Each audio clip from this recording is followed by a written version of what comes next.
E o artigo começava assim. Eles chegaram à noite.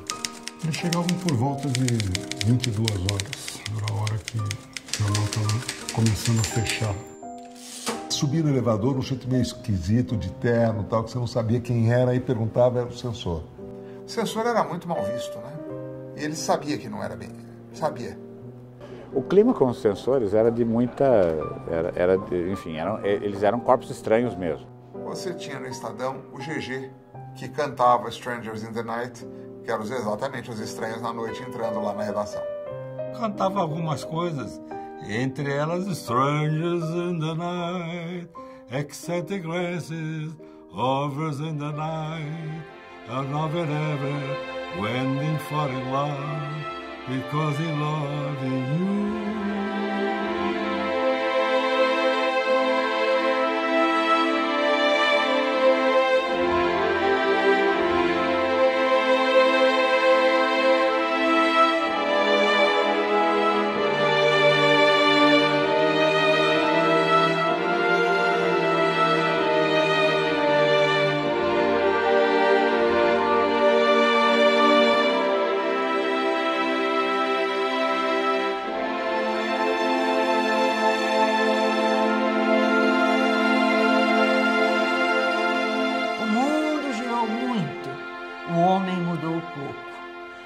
Repetir uma história é a nossa formação, é a nossa forma de luta. Assim vamos contar de novo e de maneira bem clara. E eis nossa razão. Ainda não acreditamos que no final o bem sempre triunfa. Mas começamos a crer emocionados que no fim o mal nem sempre vence. O mais difícil da luta é escolher o lado em que lutar. Com Castelo Branco, não havia censura à imprensa. Era já um governo militar, mas não havia censura. Tanto que falavam com a gente, vocês vão ter saudade do governo Castelo Branco. Em 64 não houve censura. A censura realmente se estabeleceu com o ato 5. E a história é uma história meio confusa. Meu Deus do céu, mas por que censuraram o jornal Estado de São Paulo? Será que ele não era um jornal conservador? Na lembrança que as pessoas têm, ele não foi um jornal que conspirou para a derrubada de João Goulart? Não é um jornal que esteve apoiando o golpe de 64? O Estado ajudou a preparar o golpe de Estado, na sua visão, inclusive, da independência, porque achava que, naquele contexto da Guerra Fria, o Estadão achava, como vários setores conservadores do Brasil, que o João Goulart preparava um golpe de Estado para se manter no poder. Então a gente vai observando que vai havendo um afastamento do jornal do regime que ele ajudou a criar. O Estado começa a perceber que aquilo é um monstro que ele tinha ajudado a gerar, mas do qual não se fazia responsável. E aí começa a virada. Ele começou a sentir que aquele movimento estava indo para um lado perigosíssimo. 68 foi um ano que teve uma confusão no mundo. O Brasil entrou igual. Se você olhar para Paris, você viu o Rio de Janeiro. Eu lembro do tumulto disso porque já tinha muita vigilância, já tinha muita repressão. E naquela noite caiu a ficha, né? O pessoal percebeu que alguma coisa tinha muito grave acontecido, né? Naquela época foi uma coisa violenta. Nós estávamos todos preocupados porque sabíamos que vinha bomba para o nosso lado. Eu me lembro da frase, agora não me lembro exatamente de quem, que falou assim: ó, menino, a festa acabou. Eu tenho a impressão que foi do Clóvis Rossi, que era o chefe de reportagem. A festa acabou.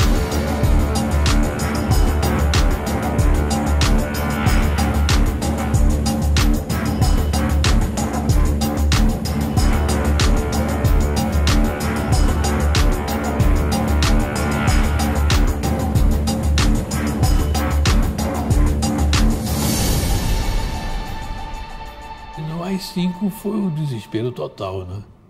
É inesquecível aquela época, muito difícil para todos. Principalmente porque toda a classe artística tinha consciência do que estava acontecendo, né? Primeiro, perplexidade. Segundo, o que podemos fazer? Depois, não podemos fazer. Medo. Éramos uns 3 ou 4 repórteres e fomos recebidos pelo comandante da 4ª Zona Aérea, que era o brigadeiro José Vaz da Silva.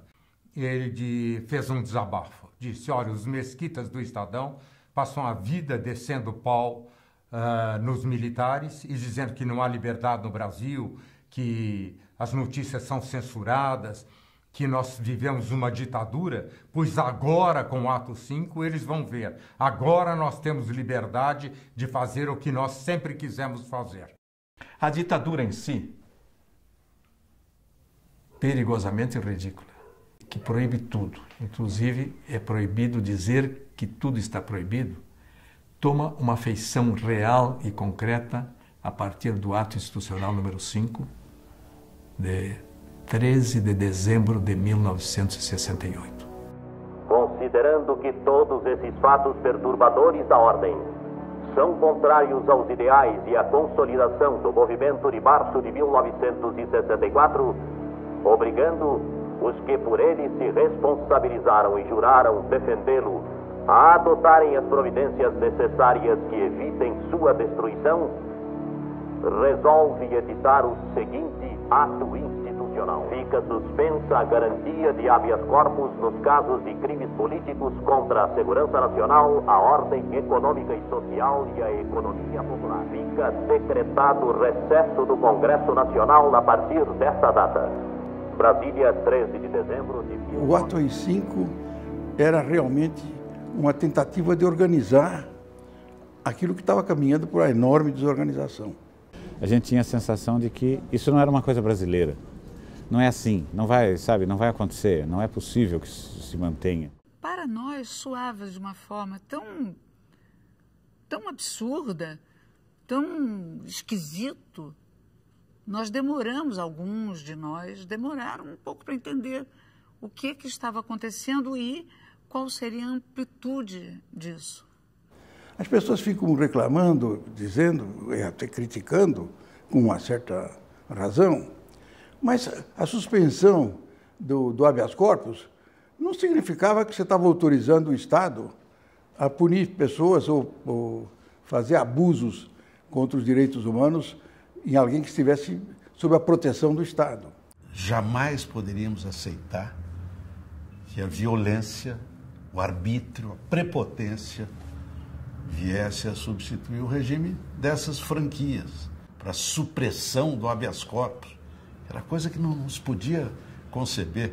O Costa Silva diz, então vamos resolver.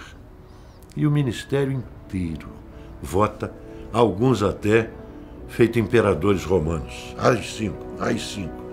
Pedro Aleixo fica sozinho, pressionam tanto o velho que ele acaba assinando o AI-5. Um ato como esse exige reflexão, mas também exige, após a reflexão, uma decisão. Eu assinei o AI-5 e assinaria de novo, se as condições fossem aquelas vigentes naquele instante. Vem junto também a autorização, dentro do AI-5, para censurar a imprensa. Então, dia 14 ou 15, eu entrei na redação e o jornal estava em greve. Era uma greve de protesto contra a censura e de apoio ao jornal que estava censurado. Mas, de qualquer forma, o ato institucional número 5 foi uma grande surpresa, inclusive porque se ligava muito ao editorial escrito por Dr. Juninho, Instituições em Frangalhos, que até hoje se considera que foi o deflagrador do ato 5. O editorial era um editorial violento, defendendo a democracia, a volta da democracia e ofendendo, agredindo com muita coragem todo aquele espírito fascista que estava ocupando o poder. Isso já ficava claro. E os militares não toleraram isso. E daí o empastelamento do jornal, ou a tentativa de empastelar o jornal. No entanto, aquilo foi o sintoma inicial de uma grande rebelião que depois vai se avolumando pouco a pouco e que, sinceramente, o Estado de São Paulo é que guia essa rebelião, principalmente essa rebelião que entra na classe média brasileira. Então, nesse comentário tão negativo, ele já vai ser apreendido. Naquela noite houve invasão do jornal e a apreensão da edição. Vieram com tudo, fardados, né? Tomei um susto, porque eu sempre fui muito medroso, né?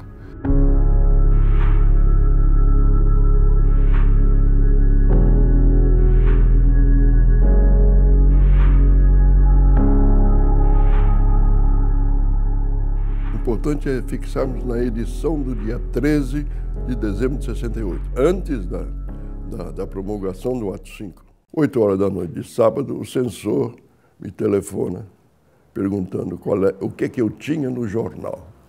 Eu lhe respondi 300 páginas. Ele disse, tá bom, eu vou passar aí. E veio com o chefe de Estado-Maior da região. Pediu a nota 1, exatamente. E aí disse, isso não pode sair. Por que não pode sair? Não, porque estamos aqui para proibir. Perfeito. Vocês e mais quantos? Tinha 2. Somos nós 2. Eu disse, olha, então é melhor vocês irem buscar reforço, porque vai sair sim. Quando eu cheguei à redação, cheguei cedo à redação, me avisaram da apreensão. O doutor Júlio já estava realmente furioso, se podemos dizer. Não é? Por nossa sorte, estava sendo feita uma reforma no jornal e havia uma calha de madeira que escoava material, tijolos, etc., entulho, pela Rua Martins Fontes. Eu cheguei aqui por volta de 7 horas e havia um burburinho, gente aqui no bar, e o meu mestre e os operários da obra conversando. Eu disse, Orlando, o que está acontecendo? Ele disse, a polícia invadiu o jornal. Eu disse, como que invadiu? Está bloqueado e não pode sair o jornal. E nós então pensamos, vamos fazer uma canaleta ligando o segundo andar, tiramos um vidro da janela e lá da expedição eles jogavam os pacotes, eles escorregavam. Quando lotava o caminhão, sem que aparecesse por cima, para não dar à vista, nós tirávamos o caminhão, passávamos na frente das peruas e o caminhão saía, julgando que estava tirando terra, o entulho da obra. Entrava outro. E assim nós fomos repetindo durante um certo tempo. E só se notou que estava saindo quando veio um aviso que tinha jornal sendo vendido em bancas. E assim nós conseguimos tirar esse jornal, com esse editorial, instituições em frangalho, uma grande parte, eu não sei exatamente, parece que chega até 150 mil jornais. Saíram atrás tentando apreender nas bancas, mas aí cada um dos jornaleiros já sabia que ia acontecer isso, tinha escondido o jornal para os fregueses mais fiéis, venderam com ágio, foi muito bom, valeu a pena. E saiu o jornal. A apreensão do jornal foi um ato individual do chefe da Polícia Federal, o general Silvio Correia de Andrade, que não gostou do Instituições em Frangalho e apreendeu o jornal. Ele já era velhinho, cabelo branco e tal. Eu lembro que ele estava com um capote preto e tal, e ele comandava aquilo tudo. E ele foi enganado, né? Foi enganado por nós todos. Ele estava fechando uma saída do jornal e o jornal saindo pelo outro lado. Então, isso foi muito interessante. Ali começou a resistência do jornal à censura. Uma resistência que continuou durante muito tempo pela orientação dada pela família Mesquita aos seus profissionais na imprensa. O jornal vai preparar as notícias. Se não nos deixarem publicar, não é problema de vocês. Nós vamos fazer tudo, todas as reportagens, como se não houvesse censura. Aí cabe a eles, ao censor, depois cortar. E havia uma vontade de se fazer o melhor jornalismo, e até porque ninguém estava preocupado com a censura. Vamos fazer o que é melhor. E se for censurado, foi censurado. O que tinha que ser feito era entregue. O editor editava, o editor botava título, o editor mandava para a página, tendo certeza de que aquele material ia ser cortado, não importa, ele está aqui. O fenômeno mais triste que aconteceu por conta do AI-5 não foi a censura, que já é execrável, foi a autocensura. Aí, os donos de jornal, quase todos, pressionavam seus repórteres, seus redatores.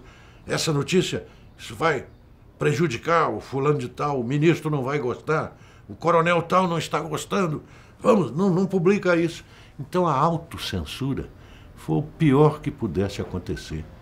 na imprensa. Quando o Diário fez 150 anos, o Diário de Pernambuco, a editora-chefe era uma mulher. Eu fui entrevistá-la para fazer uma matéria para o Estado de São Paulo sobre os 150 anos do Diário. Então ela me disse que gostava da censura, pelo menos não dava trabalho a ela de pensar o que publicar. Ela já sabia o que não ia publicar. E só 3 jornais no Brasil não faziam a censura prévia. Eram o Estado, o Jornal da Tarde e, no Rio de Janeiro, um pequeno jornal que era comandado pelo Carlos Lacerda, a Tribuna de Imprensa. Esses foram os 3 únicos jornais brasileiros que resistiram à censura. Mas eu acho que a censura maior era no Estadão. Eu não me lembro da censura nos outros jornais. A revista Veja, ela também recebeu o censor.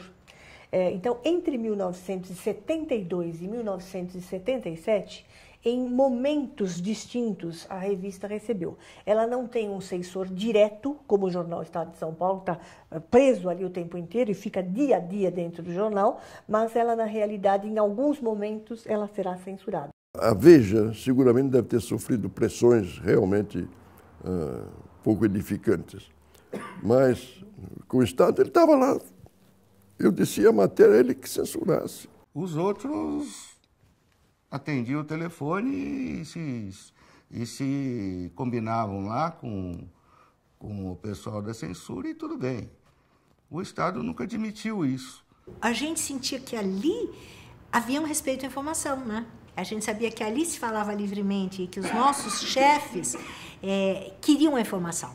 Então, o jornal impresso era a grande manifestação cultural, informativa, a grande informação da sociedade era absorvida pelo que dizia o jornal impresso.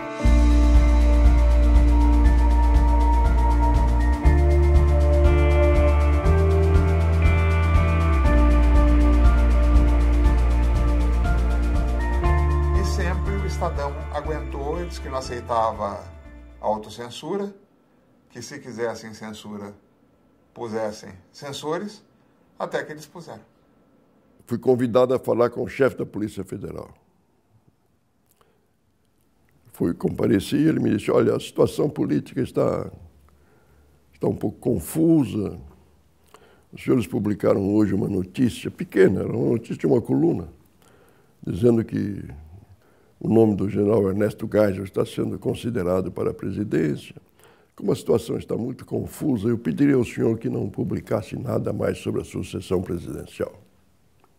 Eu disse, olha, eu vou comunicar ao doutor Júlio Neto.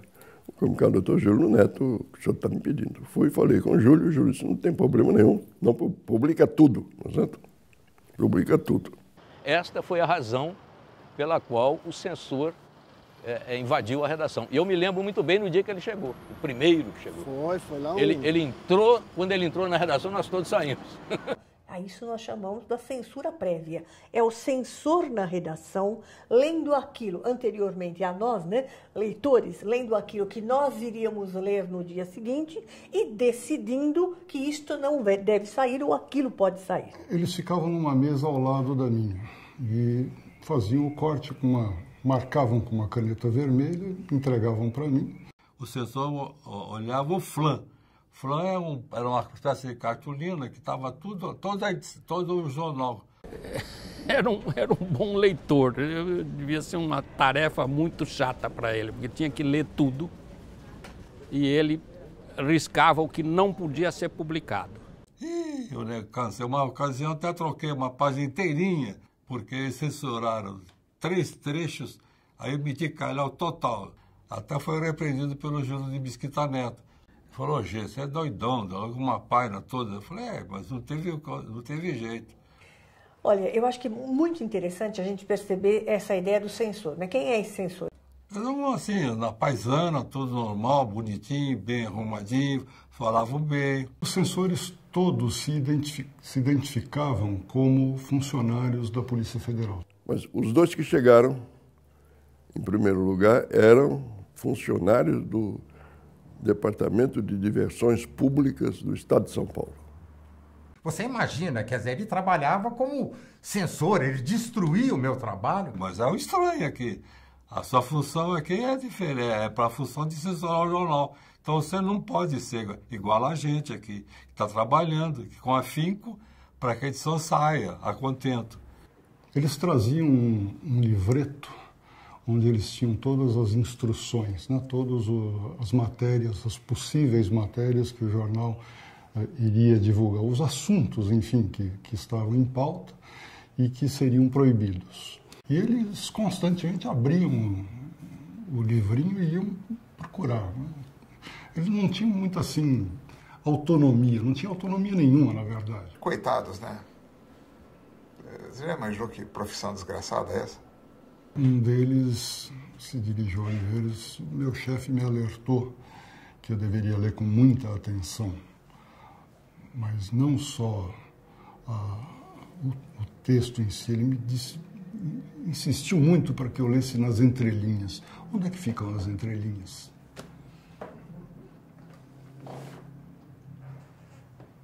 Esse negócio de censor, ele nem ia na redação para ver censor ou não. Uma vez parece que um censor entrou na sala dele e ele botou o cara para fora. E aquilo também era demais. Tinha havido uma altercação entre o Rui Mesquita e o censor, que era um senhor já de idade, mais velho do que eu, cabelos brancos. E o censor estava muito comovido com a altercação. Ele me procurou e me disse, professor, eu não sei o que houve, porque, veja, eu aprendi a ler no estado de São Paulo e agora tive essa altercação com o Dr. Rui e tudo mais. Quer dizer, era um homem que, no fundo, eu tenho a impressão que não gostava da função.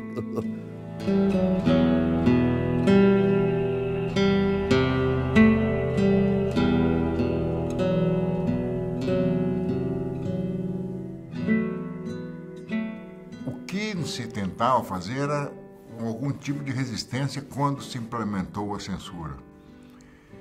E fomos resistir nesse primeiro momento na base do improviso. Os jornais tinham que simular que não havia censura, então não podia deixar espaço em branco para saber que daquela página tinha sido retirada essa informação.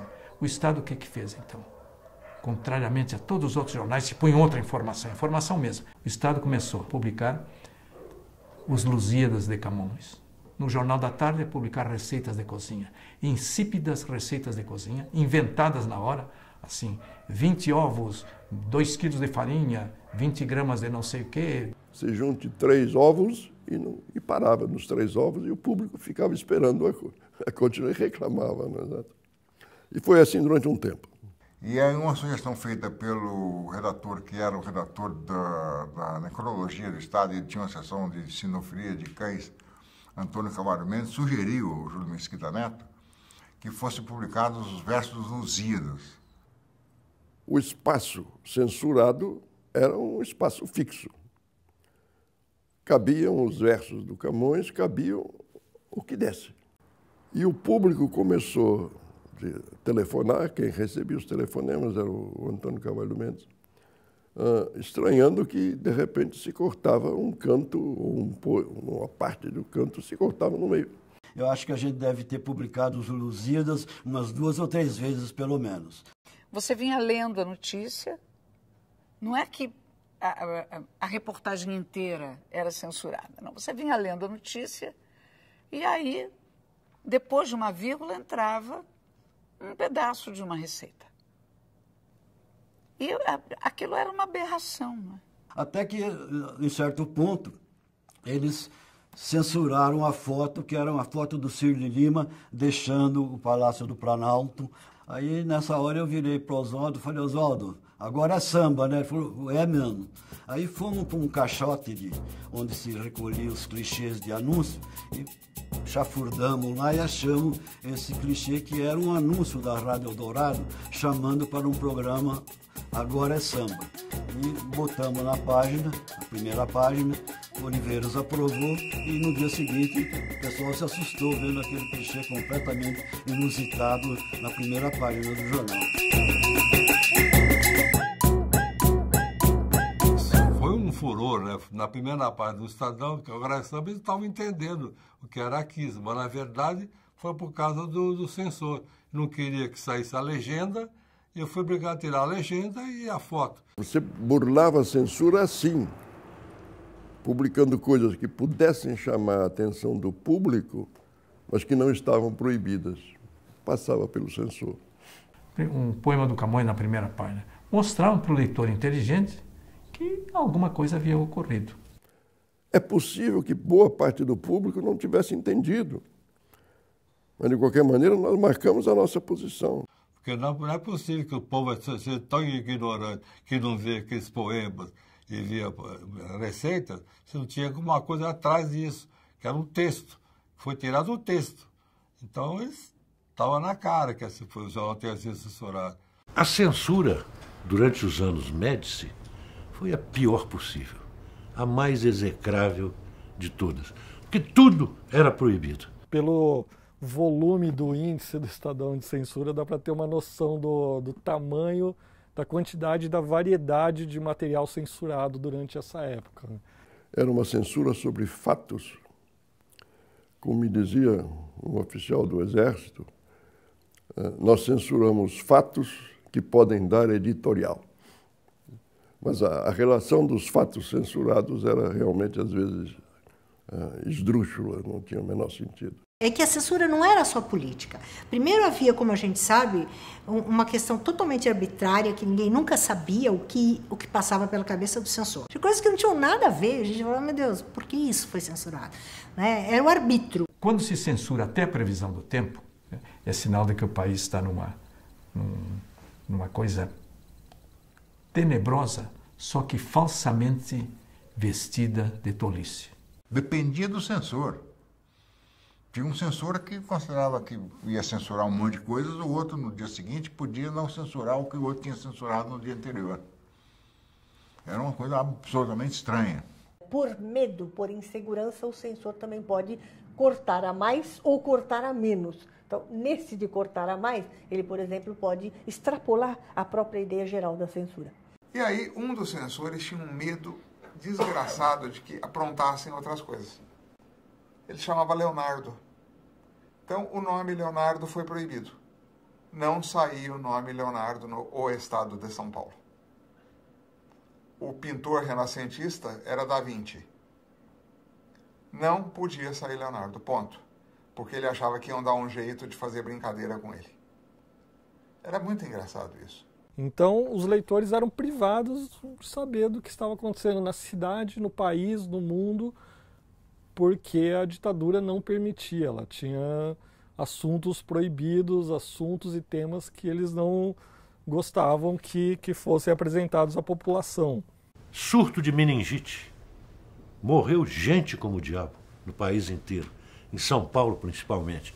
Pois bem, era proibido dizer quantas pessoas tinham morrido naquele dia, ou no dia, na véspera, no dia anterior. A gente sabia que tinha crise. Minha irmã trabalhava nas clínicas. O jornal não podia dar.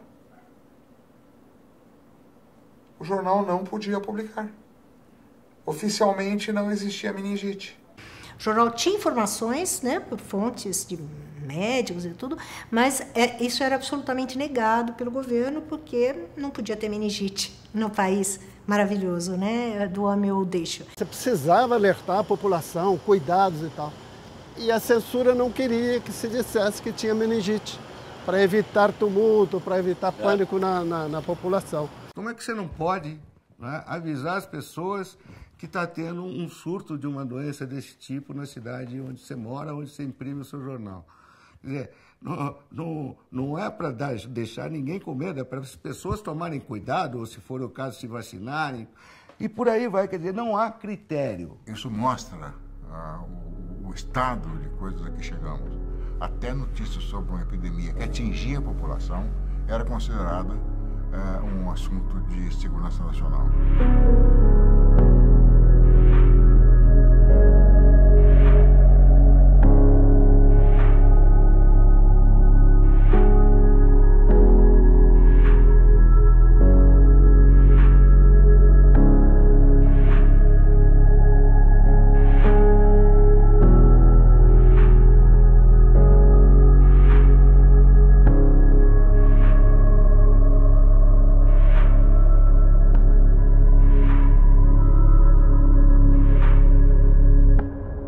belo dia, em setembro de 72, o Buzaide resolveu proibir quase que tudo. Ele dizia que não podiam ser feitas críticas ou comentários ou editoriais desfavoráveis sobre a situação econômico-financeira, problemas sucessórios, etc. As ordens atingiam quaisquer pessoas, inclusive as que já foram ministros de estados ou ocuparam altas posições ou funções em quaisquer atividades públicas. Um belo dia, a censura resolveu proibir que o jornal divulgasse um noticiário a respeito da demissão do ministro Cirne Lima, que era o ministro da Agricultura, que tinha tido uma disputa qualquer com o ministro Delfim Neto. Não é? Não teve censura nenhuma. O Estadão publicou errado, que tinha havido uma briga. Nunca teve rixa pessoal com ninguém. Há divergência de opinião, isso é outra coisa. Ele se sentiu incomodado e foi embora. E foi embora com dignidade, não teve briga nenhuma. O jornal tinha informação, dava, além do texto, dava uma foto dele entrando no avião em Brasília, etc. E o censor cortou a matéria. A matéria estava aparentemente liberada. E eu recebo a informação de que não posso publicar a demissão do ministro. Absurdo, não é uma coisa...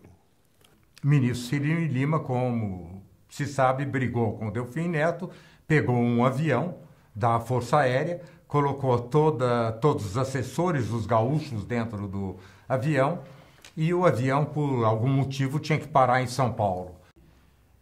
Eu peguei a página censurada e a página sem censura, fui para Congonhas. É por isso que eu digo, hoje em dia jamais faria isso. E em Congonhas entrei tranquilamente na pista, cheguei até a escada, o ministro estava conversando na beira da escada enquanto o avião era reabastecido e disse, olha, ministro, como que é a coisa? Vocês vão para Porto Alegre, algum plano e tal? Não. O que eu quero saber, Bebeto, é o que o Estadão está publicando a respeito da minha demissão. Eu, simplesmente, o Estadão não está publicando nada porque está sob censura. Eu até trouxe a página com a notícia, mas é a notícia que não vai circular. Ele disse, então me deixa ver isso. Não, ministro, o senhor me deixa ir consigo e com a sua turma para Porto Alegre. Não, mas não pode, porque o avião... Ministro, a página está aqui, me deixa entrar nesse avião. E ele cedeu. Fui até Porto Alegre com o ministro, ele estava magoadíssimo com o presidente Emílio Garrastazu Médici e soltou todas as mágoas, tudo o que ele via de errado no governo, que tinha deixado de ser um governo revolucionário, como tinha se anunciado, e se tornado uma ditadura.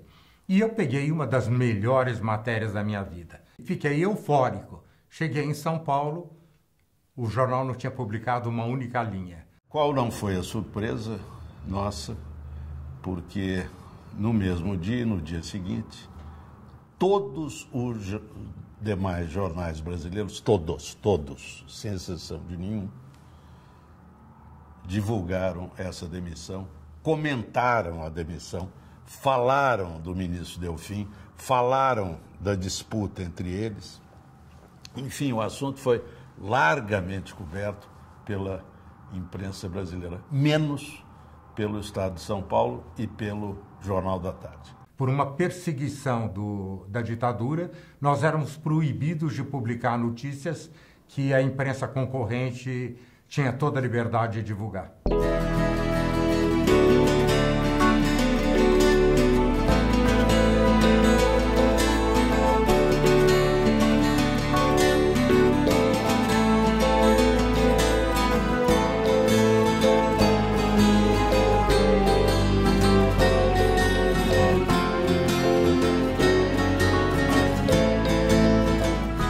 O olhar do censor é muito diversificado. Ele pega da política, como acabamos de dizer, e vai numa direta até passar para questões culturais. Ele atinge questões culturais. Conforme a música, você até imaginava, bom, se a música for americana, pode, não é?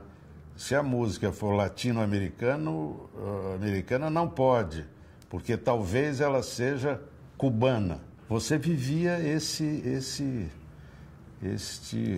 FEBEAPA, esse festival, não é, da estupidez. Em 19 de julho de 73, por exemplo, a gente tem a notícia da volta do Geraldo Vandré ao país, depois de alguns anos no exílio. Ele foi um dos mais notórios perseguidos pela ditadura militar, o autor de Para Não Dizer Que Não Falei das Flores, conhecida como Caminhando e Cantando, né, uma música de protesto emblemática da época.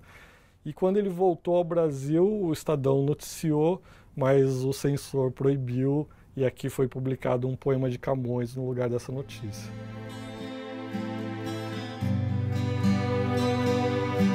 As armas e os barões assinalados, que da ocidental praia lusitana, por mares nunca dantes navegados, passaram ainda além da Taprobana, em perigos e guerras esforçados, mais do que prometia a força humana, e entre gente remota edificaram novo reino que tanto sublimaram.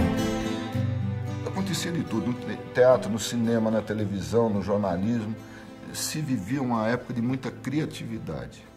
Porque os nossos autores, eles começaram a escrever um texto muito irônico, por vezes debochado. Nenhum espetáculo estreava sem passar pela censura, né?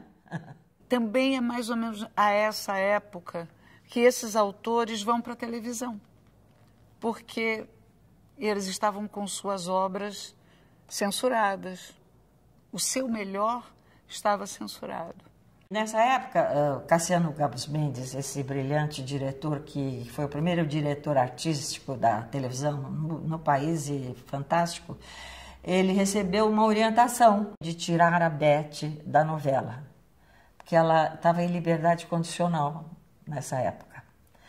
E o diretor artístico da novela era Carlos Zara, e Carlos Zara subiu e falou, eu não tiro. Cassiano falou, eu também não tiro.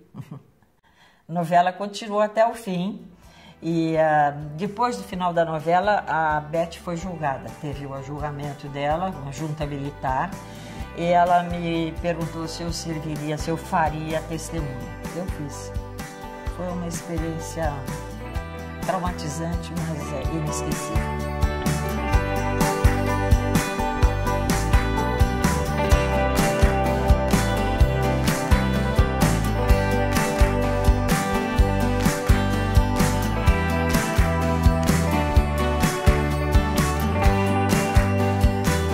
Nunca houve censura impressa na área econômica. Isso é importante que a gente diga. Tanto é verdade que os comentaristas políticos passaram a ser comentaristas econômicos, porque era o único lugar onde podia obter alguma informação. Mas a gente sabia quando a censura vinha e cortava matérias. Isso circulava na redação, principalmente na área econômica, nas questões de inflação. Isso era uma coisa que criava eu me lembro que criava um burburinho nas redações. Olha, hoje fomos censurados, a gente sabia. Era proibido denegrir o milagre brasileiro. Então, até o ministro Delfim Neto, todo-poderoso, contribuía com sugestões para a censura. Todo-poderoso é também por conta da oposição. Eles não conhecem o poder que eu não tinha. Então, toda e qualquer crítica a matérias de caráter econômico, que, por exemplo, mostrem que esse milagre não é tão milagroso assim, afinal de contas, talvez não estejamos vivendo no melhor dos mundos, vão ser brutalmente censurados. Essa ideia de milagre econômico é uma das coisas mais ridículas. Nunca houve milagre coisa nenhuma. O Brasil cresceu durante 35 anos, 7,5%, porque os brasileiros trabalharam, em vez de fazer fofoca. Que aquilo era tudo falso, era uma propaganda falsa. Não havia milagre brasileiro nenhum. O que havia era censura e prepotência. Os ministros, todos os altos funcionários, eles gastavam dinheiro a rodo, sabe, com jatinhos, com avião alugado, mordomia. Essa palavra era uma rubrica do Diário Oficial, né? O dinheiro corria a rodo, na época do milagre, né? E não havia controle nenhum. Por quê? Porque a imprensa não podia denunciar nada. que se pode criticar é o seguinte, a distribuição era ruim, mas era mantida constante. Mas isso é perfeitamente aceitável e eu acho que é assim que você vai ler as estatísticas, vai ver que é isso mesmo. Escrevi um artigo sobre o falso milagre brasileiro. E a matéria vai para São Paulo, não vai haver mais censura. No entanto, quando é de madrugada, me telefona o Oliveiros Ferreira, uma gozação danada. Me acorda e diz, você não disse que a censura ia acabar? Eu disse, não fui eu que disse, foi o Armando Falcão. Mas, de qualquer maneira, ia acabar, né? Aí diz o Oliveiros de lá, pois o primeiro artigo censurado na edição de hoje foi o seu. Então, sentei com a cópia daquele artigo censurado e só troquei alguns nomes, deixando os números todos como estavam. E dei título, O Falso Milagre Baldônico. E eu escrevia da Baldônia interior. O artigo bate lá em São Paulo e o censor de plantão lá olha assim com aquela cara de inteligência, porque todo censor é burro, mas quer parecer inteligente. Então o censor diz, até que enfim, esse Carlos Chagas resolveu escrever sobre política externa. Pode publicar. Foi uma gargalhada geral em São Paulo. De repente é aquela corrente pra frente, parece que todo o Brasil deu a mão, todos ligados na mesma emoção, tudo é um só coração, todos juntos vamos pra frente, Brasil, Brasil. Qualquer coisa que ameaçasse, que eles julgassem que ameaçasse a credibilidade do governo, eles riscavam, não deixavam publicar. Essa é uma história absolutamente bizarra, ela seria hilária não fosse trágica. Em Teresina apareceu a notícia de que existia uma cobra gigante num pequeno lago na cidade. Então, alguém do Exército organizou uma expedição para capturar, possivelmente uma sucuri. Bem, o coronel acreditou na história e botou a soldadesca caçando a cobra grande. O Alberoni, que vinha de uma família de escritores, talentosos, de jornalistas, fez um texto absolutamente delicioso a respeito da caça à cobra grande. Numa matéria de 40, 60 linhas, ele conseguiu colocar o Exército numa situação que era todo poderoso, prepotente, arrogante, então, uma situação de um ridículo atroz. Esvaziaram o lago e não encontraram a cobra. Ou seja, quando o sujeito percebeu que estava sendo exposto ao ridículo, não é, a reação foi o máximo de força, né? E ele foi preso, apanhou e acabou sendo mais um desses casos em que ele foi solto para ser morto.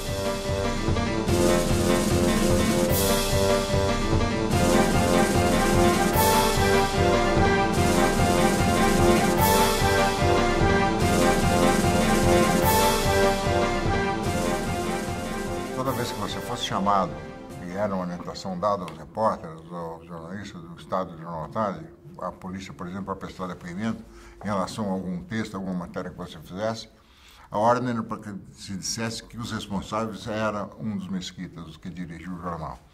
Um grupo de médicos vem aqui na sucursal de noite, eu já tinha saído, contam para o chefe do plantão que um colega deles, médico também, havia sido sequestrado naquela tarde.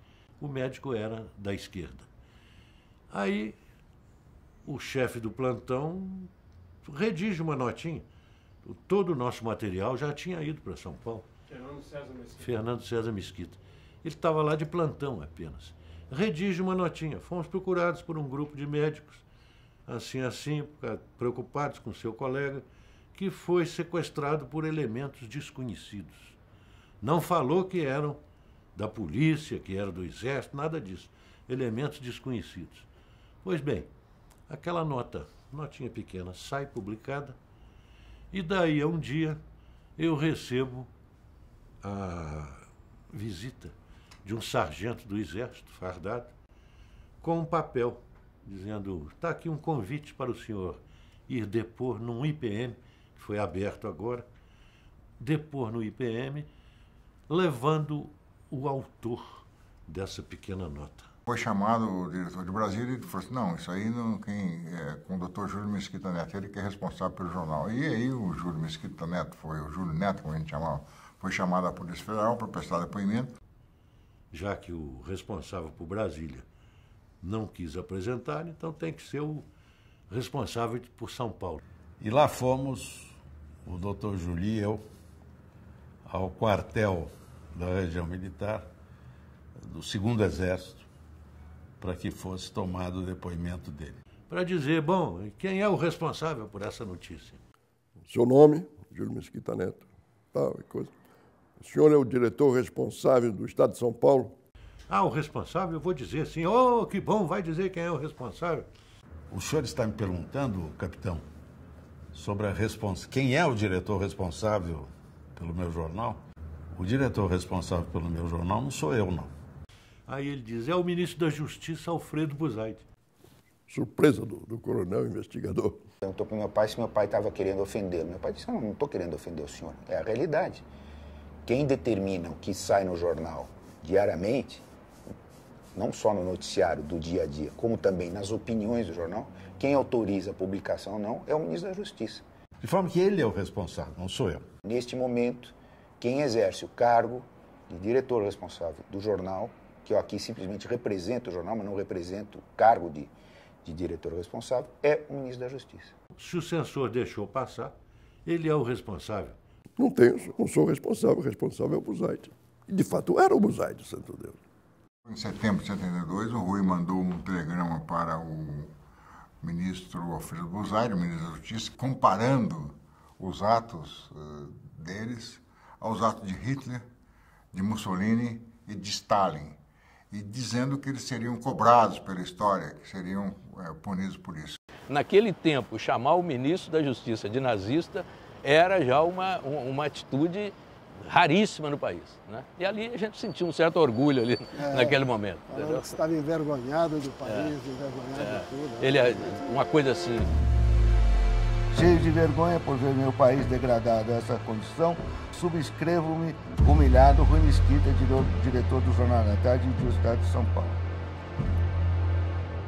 Quando houve a censura à imprensa, o Rui Mesquita fez publicar aí, tornou público, o Rui Mesquita tornou público que ia vender o Estado de São Paulo. Vou vender a minha parte no Estado de São Paulo para o New York Times por $1.000. Já que a imprensa não vale nada no Brasil, já que a imprensa no atual regime não vale nada, então vou vender o Estado de São Paulo, vou oferecer ao New York Times por $1.000. Então era algo que desmoralizava o governo brasileiro na sua dimensão internacional. O ministro do Gás, o Roberto do Gol Silva, dizia para várias pessoas que não havia necessidade da censura, porque os leitores de jornais eram tão poucos no Brasil que a importância que tinha a imprensa era pequena. Que a gente tem a edição do último dia do ano de 1974, né? O jornal estava prestes a completar 100 anos e publicou uma notícia bem importante, que era o New York Times destacando a luta do Estadão pela liberdade de expressão, né?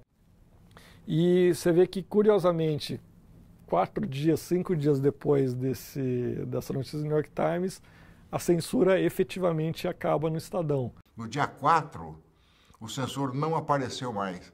Que é um negócio estranho, quer dizer, é como se o regime militar tivesse considerado, fosse um presente de aniversário ao Estado, o fim da censura. Suspenderam a censura, mas não o direcionamento. A pressão. Olha, isso assim, a pressão havia continua. pressão econômica, havia pressão sobre as pessoas do jornal. Pressão por parte de políticos que estavam no poder, civis que estavam no poder, e por parte também dos coronéis daqui. Tal. Tinha um clima de pressão. A manchete era "Assim vivem os superfuncionários". Né? Vamos revelar, nesta série de reportagens e tal, uma série de abusos, de privilégios. Pela primeira vez, aquela foi a primeira reportagem de denúncia naquele período duro, né, do regime militar. Eles tinham um sentimento tão grande de impunidade, de fazer o que queriam, de poder, de onipotência, né, que as barbaridades eram publicadas no Diário Oficial. Quanto que eles compravam por semana de manteiga, de aparelhos eletrônicos, de viagens. E a gente contou tudo. A preocupação do Dr. Júlio Mesquita Neto era que tivesse comprovação de tudo. O que era difícil, porque todas as entrevistas eram em off. As provas, muitas delas, estavam no Diário Oficial. né? Ou em documentos, enfim. Né? Mesmo assim, o doutor Júlio foi chamado a Brasília pelo Ernesto Geisel, que era o presidente, né? E nós ficamos muito preocupados, né? Vai voltar a censura, né? Eles vão colocar a censura de novo aqui, e eu me sentia culpado por isso. Né? Quando meu pai se deslocava para o exterior para fazer as denúncias e os seus pronunciamentos para mostrar a situação que a imprensa vivia no Brasil, era essa maneira que ele tinha para se manifestar e tentar alertar a opinião pública do que estava ocorrendo aqui dentro. Eu me lembro de uma frase muito interessante nem sei se é dele, mas eu me lembro dele dizendo isso, doutor Júlio, onde ele dizia o seguinte: se você transige no pouco, você transige no muito, portanto você não pode transigir em nada. Ele tinha uma noção muito clara de que o governo, as autoridades, os governantes são passageiros, certo? O jornal é permanente. Então o jornal tem um compromisso com a permanência. O Estado de São Paulo apoiou o golpe de 1964, apoiou, mas não participou de nenhum desmando da ditadura. Não emprestou nenhum dos seus carros para disfarçar prisões, para disfarçar torturas. Não participou da Operação Bandeirantes, que foi aquele centro de tortura instalado em São Paulo. Ao contrário dos outros que também apoiaram e sempre se beneficiaram disso, o jornal nunca chegou a se beneficiar disso. Diretamente com isenções e coisas parecidas. Veja, a política do jornal, quer dizer, um dos editorialistas do jornal foi o Flávio Tavares, santo Deus. Nós sabíamos que ele tinha sido, né? Eu, Flávio Tavares, banido, desterrado, cujo nome não aparece na imprensa brasileira, trocado pelo embaixador dos Estados Unidos, passo a ser o correspondente do Estado de São Paulo na Argentina, num ato de independência que ninguém se atrevia a fazer naquela época. Até porque, há um detalhe, o Estado de São Paulo sempre foi um defensor da política externa dos Estados Unidos, sempre foi. Na sua estrutura de pensamento liberal, o Estadão foi sempre o grande defensor não só da política externa, mas até da política interna, da organização da sociedade norte-americana. Eu não podia constranger o jornal e aparecer com o meu nome na imprensa brasileira.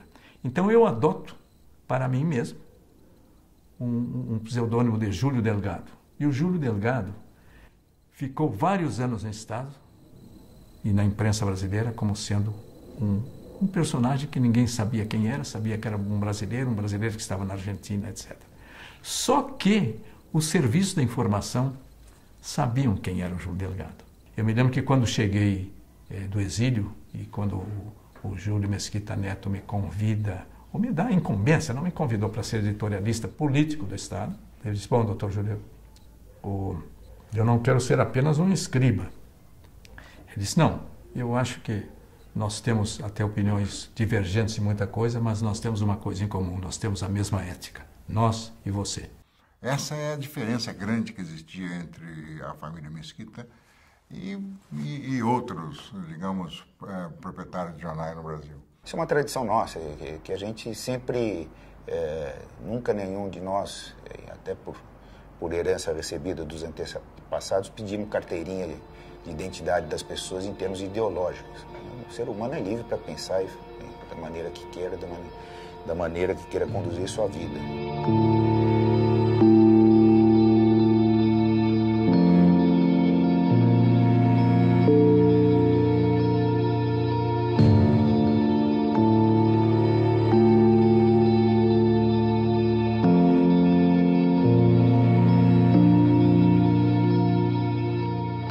A censura era só um dos indicadores de uma fase negra, né? Quer dizer, eu acho que anos de chumbo é um excessivo, não é que é excesso, é menos, foram anos de aço, né? Quer dizer, que a gente viveu de uma maneira cruel, né? Havia um sentimento de medo, principalmente à noite. Apontando a arma para a brisa do carro. Ei, estou louco, o que está acontecendo? Vocês comunistas, eu sou o quê? Pô, por que comunista? Porque meu carro é vermelho? Eu gosto da cor vermelha. Se você virasse uma esquina e encontrasse uma Chevrolet veraneio azul marinho, você não sabia se você ia passar por ela ou se você nunca mais ia ser visto. A proporção que o tempo foi passando do governo Médici foi endurecendo cada vez mais. Chegou ao auge em 74.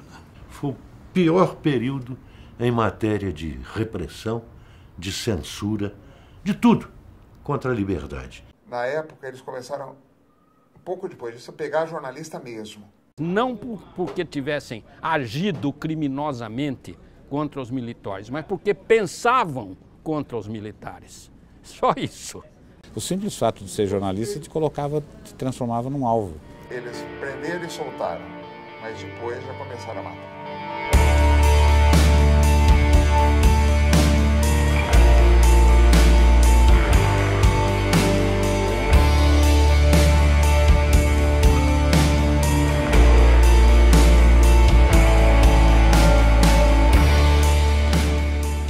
Havia uma preocupação de mandar para o estado de São Paulo tudo que era prisão, porque se a gente conseguisse publicar, era uma garantia de que seriam preservados vivos, não seriam mortos.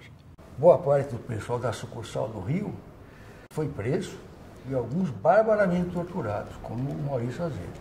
O Fon, Antônio Carlos Fon, espancaram ele de tal forma que nunca ninguém soube por que ele não morreu. Dizem que ele foi a pessoa que mais apanhou dentro do DOPS e saiu de lá vivo. Eram presos e mortos e então inventava-se que tinha sido em luta armada, que tinha sido resistência à prisão com arma de fogo. O Marcos Ferman, um repórter especial nosso, foi preso na redação. Outros tiveram que fugir, como o poeta Ferreira Goulart era copy da sucursal do Rio. Um correspondente, por exemplo, de São Luís, na época, foi perseguido pela família Sarney muito. Teve que ir para a sucursal do Rio. Prenderam lá no Nordeste o editor da sucursal, o diretor da sucursal, que era o Garcia. Carlos Garcia. Carlos Garcia. Foi torturado, quase morto, pendurado, porque eles queriam que ele assinasse um documento qualquer dizendo que tinha uma célula de oposição radical contra o regime aqui na sede do Estadão. Na verdade, o Garcia foi preso e torturado porque pensou, porque era um homem que pensava, porque era um homem que tinha ideias. Chegou lá 3 homens da Polícia Civil, disseram que eu estava convidado a ir a conversar com o coronel Custo Neto. Eu disse, dentro de 15 minutos eu vou. Ele disse, não, é para ir agora. Eu disse, então vamos. Eu disse, bom, vamos na frente que eu vou atrás. Não, você vai conosco. Aí me levaram para uma Rural Williams, me algemaram. Eu reclamei, mas não precisa isso, não precisa. Me algemaram, me encapuçaram e um deles mandou que eu deitasse no chão do veículo. Aí um outro disse, não, esse não precisa não, esse é especial. Quando chegaram lá, me jogaram numa cela, numa solitária, imunda, não era varrida há uns 3 meses. E começou o interrogatório, eu sempre encapuçado e algemado. A principal curiosidade dos meus interrogadores era sobre essa célula comunista. Era uma célula que existiria dentro do Estado de São Paulo para divulgar notícia contra o Exército. Como é que funcionava, quem era que dirigia, qual era meu papel nessa célula. O Estado de São Paulo, o doutor Júlio, já tinha mandado um telegrama para o Buzaide, que era o ministro da Justiça, denunciando minha prisão. O Médici, então, mandou que o Orlando Geisel mandasse me soltar. Isso cerca de 9 horas da noite. Isso eu vinha saber depois. O Orlando Geisel deu ordem para minha libertação imediata, o que não foi obedecida. Aí é que redobraram as torturas. Eles passaram a madrugada toda me torturando. Pau de arara, choque elétrico, pendurar no gancho, que foi o que mais me apavorou, foi ficar pendurado no gancho. Era as algemas, botava as algemas num gancho e os pés ficavam tocando, ficava na ponta do pé para não ficar pendurado totalmente, ficar na ponta do pé. Teve um momento também que o choque era 2 jacarés que ele botava normalmente um na orelha e o outro no testículo ou no pênis e ligava. Uma vez ele botou na orelha direita e prendeu embaixo da barriga. Aí um disse, não quero não, eu não quero que esse filho da puta morra agora não. Não cruza não. Seria divertido se não fosse trágico, né? O Marco Antônio Rocha, se não me engano, o Rui foi com ele foi chamado para depor e o Rui apareceu junto. Naquela altura do campeonato já estavam presos vários amigos nossos, o Marcum, o Antônio de Cristo, o Duque Estrada, etc, etc. Na casa do meu sogro, eu ouvi no rádio, pelo rádio, a notícia de que o comando do 2º Exército tinha soltado um comunicado dizendo que o Vladimir Herzog tinha se suicidado na prisão, certo? E que eles estavam à procura, chamando para prestar depoimento os companheiros do Vladimir Herzog. E citava nome por nome, inclusive o meu nome, Marco Antônio Rocha. Então eu pensei, ou vou para São Paulo e me entrego, ou vou para Brasília e me apresento na Embaixada da Iugoslávia e peço asilo político. Liguei para o jornal, para o Dr. Rui. O Dr. Rui estava no jornal, era sábado, mas ele estava no jornal. Liguei para ele e falei, olha, já está se passando isso aí, o que eu faço? Ele falou, você venha para São Paulo e venha para o jornal, porque eles não vão prendê-lo aqui dentro do jornal. Ele foi abrigado na casa de papai no meu quarto, ele ficou no meu quarto.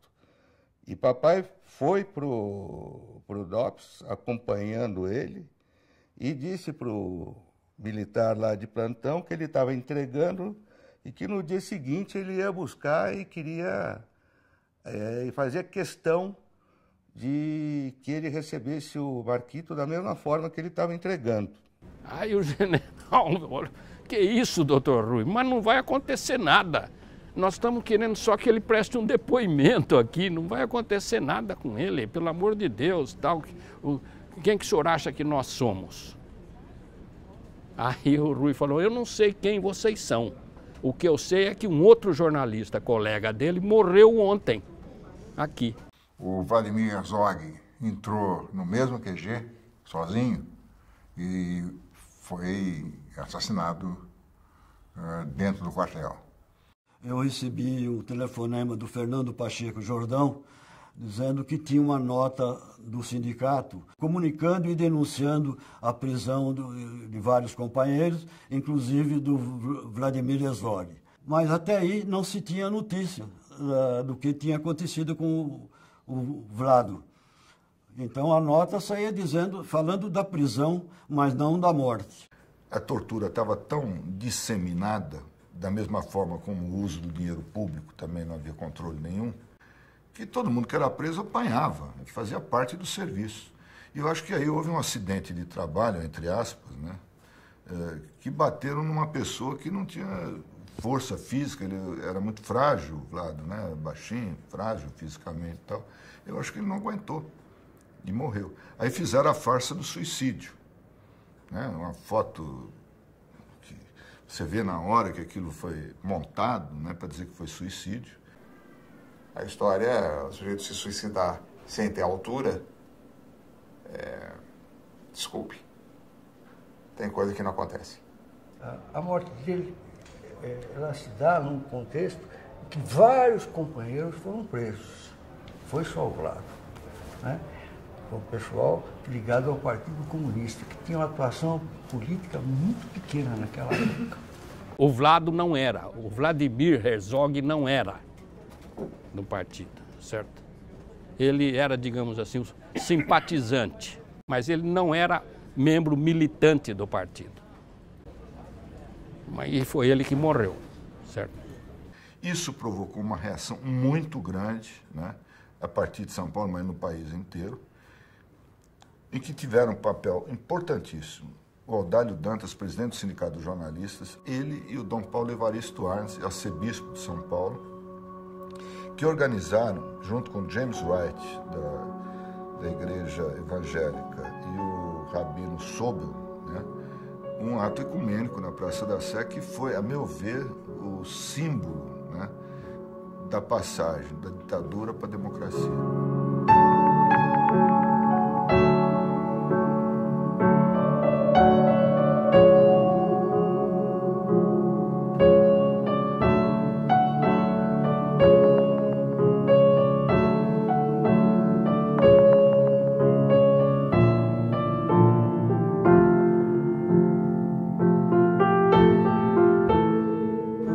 O povo não tomava conhecimento das mortes, das torturas. Tinha muita gente que não acreditava, né? Achando que era fantasia. O Duque Estrada, quando saiu, conseguiu sair antes dos outros, ainda cheirando aquele ar horrível da ditadura, da prisão e tudo mais, barbudo. E me procurou para dizer o seguinte: o Luiz Paulo Costa não pode ficar lá, senão ele vai morrer, porque ele está apanhando muito. A situação dele é grave, ele não pode continuar lá. Então eu relatei esse caso do Dr. Rui Mesquita. Disse: olha, estão saindo da prisão, dizem que a situação do nosso correspondente dos Campos é muito grave e ele não pode ficar preso nem mais um minuto. Ele precisa sair já e ter assistência.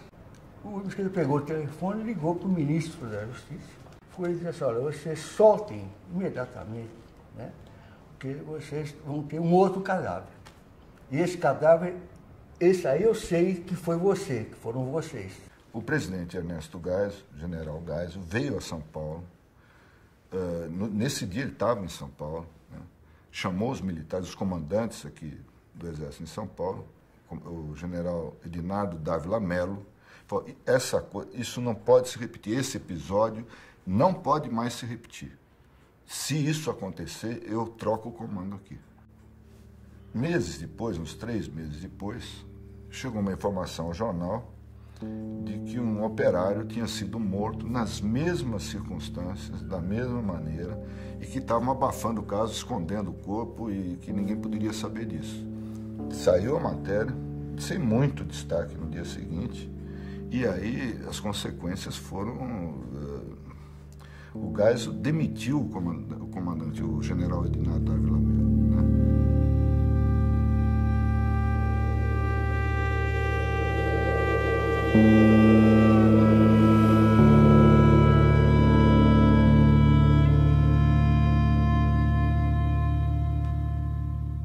E foi aí que os militares começaram a perder o terreno. A ditadura foi morrendo aos poucos, foi acabando aos poucos, ela não acabou de um dia para o outro, foi um processo. Porque até então a resistência à ditadura era mais da academia, né, do meio universitário, de alguns veículos de imprensa, era uma coisa mais da elite. A partir de 80 é que o povo aparece em cena, que foi a volta do movimento operário, né, dos sindicatos, que teriam um papel importante na nossa história a partir da abertura política, né? E um outro marco que eu acho que foi importante foi em 1984, a campanha das diretas. Praça da Sé coalhada de gente.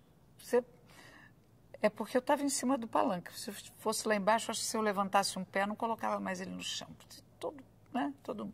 Num primeiro momento, isso que foi o maior movimento cívico da história brasileira, foi derrotado. No dia 21 de abril de 84, faltaram 21 ou 22 votos para aprovação da emenda das diretas, para a volta da eleição direta, né? Aquilo foi uma frustração enorme no país, porque todo mundo se envolveu muito naquilo, né? Eu pensei que os brasileiros iriam se apossar do Brasil.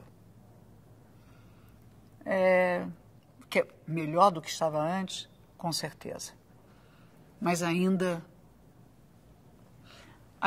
não aconteceu essa mudança que eu venho esperando há muito tempo.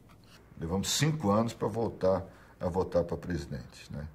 Então foi um período longo em que a imprensa teve um papel importante, tanto na instalação da ditadura militar em 64, como no processo de reabertura, no processo de redemocratização do país e o final do regime militar.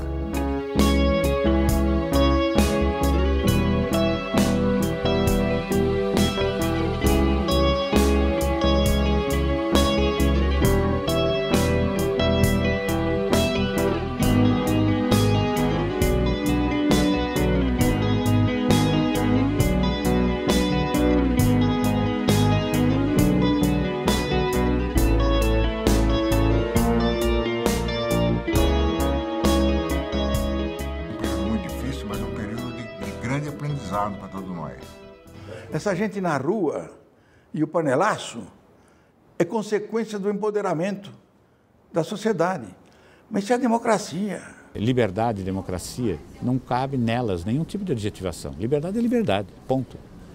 Sabe? Democracia é democracia, ponto. A imprensa é um cordão umbilical entre o poder e a nação em si, a população de um país, de uma cidade, de um estado. Eu acho que o dia que a imprensa desaparecer, os regimes democráticos vão rolar junto com ela. As novas gerações desconhecem isso, como desconhecem a luta pela liberdade da informação, a luta pela independência de posições. Quem viveu sabe da importância de nós podermos falar. Muita gente hoje está pedindo a volta dos militares, porque naquela época tinha segurança, ninguém roubava, não tinha corrupção. Não é verdade. A história é uma sucessão de acidentes. E o acidente de hoje condiciona o acidente de amanhã. Aguentei o período todo da repressão. Achei que era a minha missão.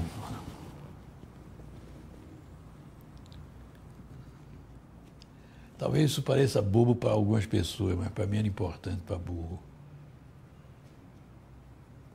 Nós saímos de um período terrível, que foi esse, dos 21 anos de ditadura, e hoje completamos o mais longo período democrático da nossa história. Às vezes parece que isso foi há muito tempo. Não foi há muito tempo. Aquela velha frase que eram pessoas que estavam cumprindo ordens. Eu execro essa frase.